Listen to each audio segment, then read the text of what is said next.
Amici romani di Matteo, Messina Denaro hanno deciso di eliminare il PM Nino Di Matteo in questo momento di confusione istituzionale per fermare questa deriva di ingovernabilità.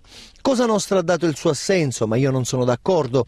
Sono le parole contenute all'interno di una lettera anonima arrivata in procura nei giorni scorsi e rivelata oggi sulle pagine del Fatto Quotidiano.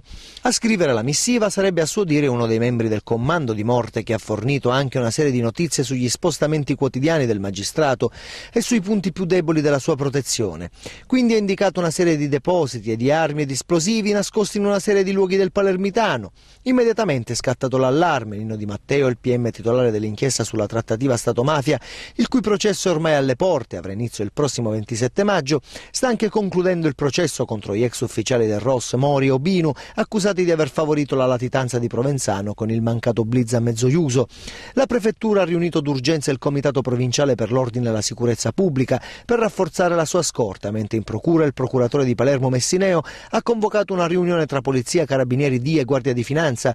Inoltre lo stesso Di Matteo è stato ascoltato dai colleghi di Caltanissetta per verificare la corrispondenza tra le notizie indicate nella lettera anonima ed i suoi reali spostamenti. L'avvertimento di morte arriva davvero in un momento delicato e grave, all'unisono col procedimento disciplinare avviato nei suoi confronti dal PG della Cassazione. Sono stati spediti lo stesso giorno, che accusa il magistrato di avere violato i doveri di diligenza e riservo e il diritto alla riservatezza del Capo dello Stato, confermando in un'intervista l'esistenza delle conversazioni intercettate già svelate il giorno prima del sito panorama.it.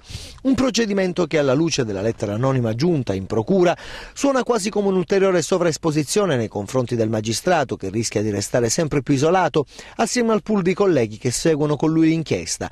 Un isolamento partito da lontano nei confronti della procura di Palermo, reso ancor più grave da un conflitto di attribuzione che ha suonato più come un tentativo di delegittimazione dell'operato del PM che non di un'azione volta a fare chiarezza su un eventuale limite giuridico-legislativo.